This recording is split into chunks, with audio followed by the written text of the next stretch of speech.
大家好，我是小航，欢迎来到小航讲历史。今天我们要讲述的是中国抗日战争中的一场重要战役——武汉会战。让我们一起了解这段历史的起因、经过和结果。1938年6月11日，中国国民党军队与日本侵略军在武汉展开了激烈的战斗。此时，中国第5、第9战区部队以湖北武汉地区为中心，正面抗击由日本陆军大将田径六指挥的华中方面军。这场战役是中国抗日战争初期中时间最长、规模最庞大和最出名的战役。1937年7月7日，日军对中国实施全面入侵，北平及天津不到1个月落入日军手中，整个华北平原暴露在日军面前。11月12日，日军在淞沪会战中攻占上海，南京有陷落的危险。中华民国国民政府于是宣布迁都重庆市。在上海、南京沦陷后，国民政府及民营部门、大批难民以及各种战略物资大举西迁至西南重庆，其中大部分因运输不及仍滞留于武汉。加上武汉原有的工业、经济、文化基础，到1937年底，武汉已成为国民政府的实质首都。因此，在1938年，武汉周边集结了国民政府的大量资源，包括自苏联所得到的军事及技术援助——苏联航空志愿队。日本方面，由于1937年开始的诸次军事行动让日本感到兵源匮乏，开始逐步增兵。增兵加上前线开销，使得日本平时经济体系无法负荷，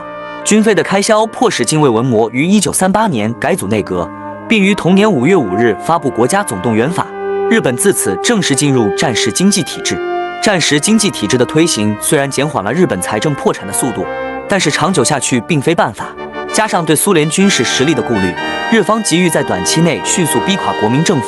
以便聚集更多资源，以便进行北进以及南进政策。正如日本天皇裕仁在武汉会战前的御前会议中所说，要给国民政府最后致命的一击，迫使中国投降，不愿再见到帝国雄师百万受制于中国。因此，日本对于武汉会战也是倾举国之力，孤注一掷。据战后发现日军文件所述，陆军为汉口作战倾注了全力，没有应变之余力，连日本本土仅留的一个近卫师团也待命，随时准备增援武汉。武汉位于长江中游，是当时中国第2大城市，人口超过200万。武该市被长江及汉水分成3部分：武昌、汉口及汉阳。武昌是政治中心，汉口是商业的集中地，及汉阳是工业重镇。在粤汉铁路和京汉铁路建成后，它是中国内陆的重要交通。各型舰艇及布雷小轮40余艘，共100万余人，利用大别山、鄱阳湖和长江两岸地区有利地形，组织防御，保卫武汉。由第5战区司令长官李宗仁7月中旬到9月中旬由白崇禧代理指挥23个军所部负责江北防务，第9战区司令长官陈诚指挥27个军负责江南防务。另以第1战区在平汉铁路经北京移汉口的郑州至信阳段以西地区，防备华北日军南下。第3战区在安徽芜湖、安庆间的长江南岸和江西南昌以东地区，防备日军经浙赣铁路杭州易株洲向粤汉铁路广州易武昌迂回。1938年5月，日军攻陷徐州后，积极准备扩大侵略战争，决定先以一部兵力攻占安庆，作为进攻武汉的前进基地，然后以主力沿淮河进攻大别山以北地区，由武胜关攻取武汉，另以一部沿长江西进。后因黄河花园口决堤，日军被迫终止沿淮河主攻武汉的计划，改以主力沿长江两岸进攻。4日，日军司令官田径六指挥第2、第11军共约140个大队，35万兵力负责对武汉的作战，以冈村宁次指挥第11军5个半师沿长江两岸主攻武汉，东九耳宫忍彦王指挥第2军4个半师沿大别山北路助攻武汉，以及海军吉川谷治郎第3舰队120余艘舰艇。日本第1个飞上天的飞行员德川豪敏男爵中将的航空兵团500余架飞机，另以华中派遣军直辖的5个师团分别担任对上海、南京、杭州等地区的警备任务，以巩固后方，保障此次作战。武汉会战的战火在1938年2月18日于日军的空袭中展开，这场空战被称为218空战，中国击退了日军的进攻。3月24日，日本国会通过了国家总动员法，授权政府可无限投入经费支持战争。作为总动员令的一部分，国民征用令亦容许日本政府征兵。4月29日，日本陆航对武汉实施大规模轰炸，以庆祝裕仁天皇的生日。中国方面由于事前已知道其目的，加强准备。该场战役被称为429空战，是中日战争中其中一场最大规模的空战，中国空军共击落日机21架，而只损失了12架飞机。在1938年5月徐州陷落后，日本政府计划大规模入侵汉口及攻占武汉，以消灭国民革命军之主力。另一方面，国民政府亦在准备武汉周边的部队整训以及防线规划，因而在武汉附近集结了超过100万的军队，大约200架飞机及30艘军舰防守武汉。并在河南地区设置了前沿防线，支持徐州当地日军的进攻。但由于中日实力悬殊，使得河南防线迅速崩溃。为了争取到更多时间以加固武汉之防卫，国民政府在6月9日于郑州花园口自行炸开黄河堤坝，称为花园口决堤事件，并宣称决堤乃日军所为。花园口决堤虽阻延了日军对武汉的进攻，但是亦导致50万至90万名平民死亡，这亦导致1939年华北很多城市出现泛滥。6月13日，日军登陆部队占领安徽省会安庆市，这被视为武汉会战的开端。在长江南岸，中国第9战区在鄱阳湖以西部署了一个团，另一个团被部署在江西省九江市一带。6月29日，日军舰队通过马当水闸13、281，日本第11军的主力沿长江南岸进攻。日军波田支队于7月23日在九江市以东登陆，中国军队虽然尝试阻止，但未能阻止日军第106师团登陆及在7月26日攻占九江。波田支队沿长江西进，即在8月10日于瑞昌市东本登陆及进攻该城。防守的国民革命军第2兵团在得到第32集团军的增援下实施阻击，但是当日军第9师团加入进攻后，中国军队无力再战，及瑞昌终于在8月24日被占领。第9师团及波田支队继续沿长江前进，而第27师团则同时进攻若溪。中国军队第30及第18军团沿瑞昌、若溪公路及附近地区抵抗，战况僵持了1个多月，直至10月5日，第27师团攻占若溪后，日军转向东北前进，在10月18日攻占了在湖北省的新潭铺及向达之前进。日本陆军铁道运输单位于8月15日运送1078名补充人员至第101师团与配属单位，其中583人是补充到第101师团下辖的4个步兵联队。考虑到步兵作战伤亡的比例肯定远高于其他单位，此批补充人员难以反映该师团真实伤亡状况。实际上的第101师团所下辖的4个步兵联队因阵亡与伤重后送所造成的需补充缺额肯定远高于583人轻伤者应不在补充范围内。14。与此同时，日军即将上支援舰队继续沿江西进，及在瑞昌西面遇到中国第31军及第32集团军的反抗。当马当镇及富金山在阳兴县被攻占后，中国第2兵团部署了第6、第56、第75及第98军，连同第30集团军加强江西地区的防御。战役直至10月22日，因中国丧失了在阳兴县、达支及在湖北省的其他城镇才结束。日军第9师团及波田支队接近武昌。当日军进攻瑞昌时，日军第106师团在南面沿南浔铁路南昌市、九江市前进，防守的中国第2兵团第29集团军及第4军和第8集团军倚仗庐山及南浔铁路北面抵抗，结果日军溃退失利。8月20日，日军第101师团从湖口县渡过鄱阳湖，增援第106师团。他们突破中国第25军的防线及攻占新支，又与第106师团协同尝试攻占德安县及南昌市，以保障西进日军的南翼。中国第1兵团司令薛岳命令第66军、第74军、第4军、第29军会同第25军在马当要塞及江西省德安县以北阻击日军，战况陷入僵持状态。6月20日，第106师团定员人数为23440人。经历过长期激烈战斗的大量消耗之后，即便曾经接收补充人员1818人，第106师团在消耗惨重的情形之下，日军本土留守单位也只能给予1818名补充人员。补充后，该师团定员之缺额依旧甚多，足见武汉会战日军作战伤亡消耗极其严重，以致使补充人员供不应求。到了9月30日万家岭战役前夕，第106师团定员仅存15889人，可见在万家岭战役之前，第106师团就已有9369人从定员中除名。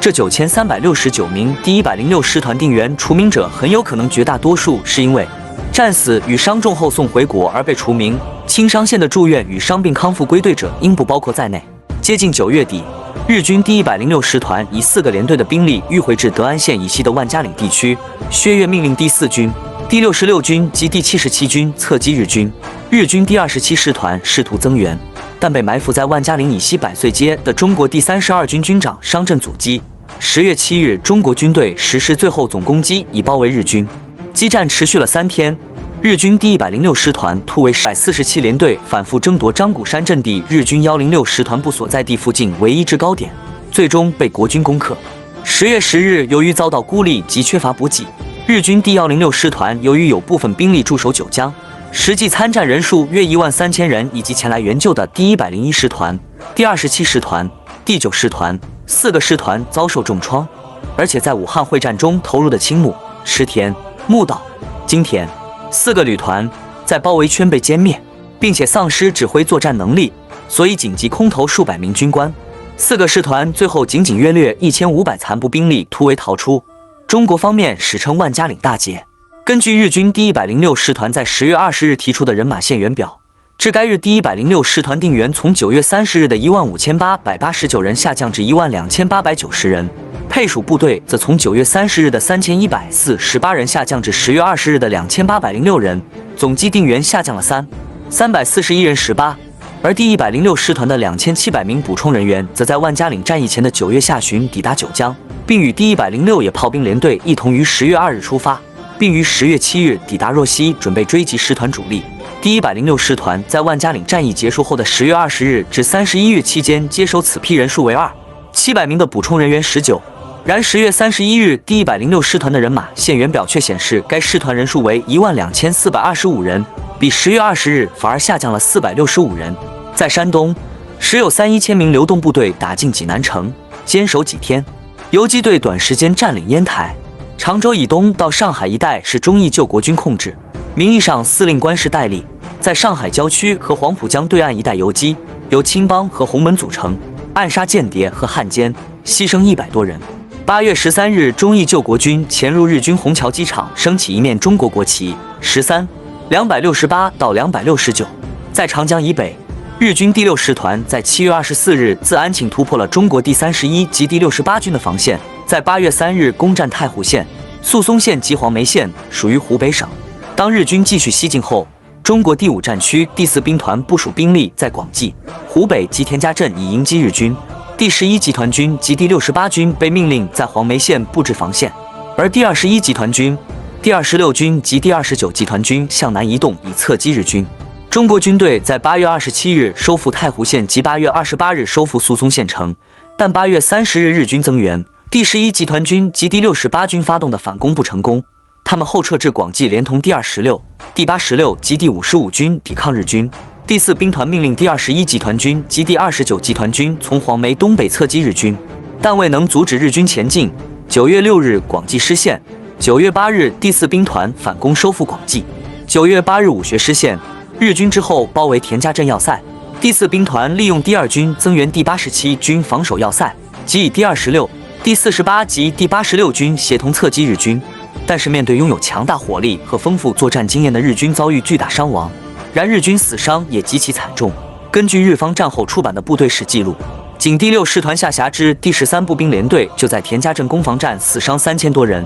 等于几乎全连队覆没。日军在9月29日攻占田家镇要塞及继续西进，于10月24日攻占黄陂及迫近汉口。在大别山以北，第5战区第3兵团将第51、第19集团军及第77军部署在安庆的六安及霍山地区。第71军防守福金山及固始县，隶属河南省地区。第2集团军在河南省的商城及湖北省的麻城。第27集团军及第59军在黄河地区及第17军团在信阳组织防御。8月底，日本第2军分2路从合肥进攻，南路的第13师团突破了国军第77军的防线，攻占霍山及转向叶家集。临近的第71军及第2集团军利用已有阵地抵抗，第13师团进攻受阻，即要求第16师团增援。9月16日，日军攻占商城，守军撤至商城以南地区，依据大别山的战略据点继续抵抗。10月24日，日军攻占麻城，北路的日军为第10师团，他们突破了国军第51军的防线和在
期即被日军围歼于沿海地区的危机。二、争取了时间，将部分东南沿海的战略物质、军工生产设备迁移到大后方，也保留了持续防守的能力。国军甚至在1939年组织多次攻势，给日军造成比武汉会战更惨重的损失。为了纪念武汉会战，根据2004年8月1日起施行的《武汉市人民防空条例》，自2004年起，武汉市于每年10月25日16时至16时30分进行全市人民防空警报实名。尽管武汉会战中中国军队英勇抗击，但由于日本军队装备精良，中国军队最终无法阻止日军的进攻。最终，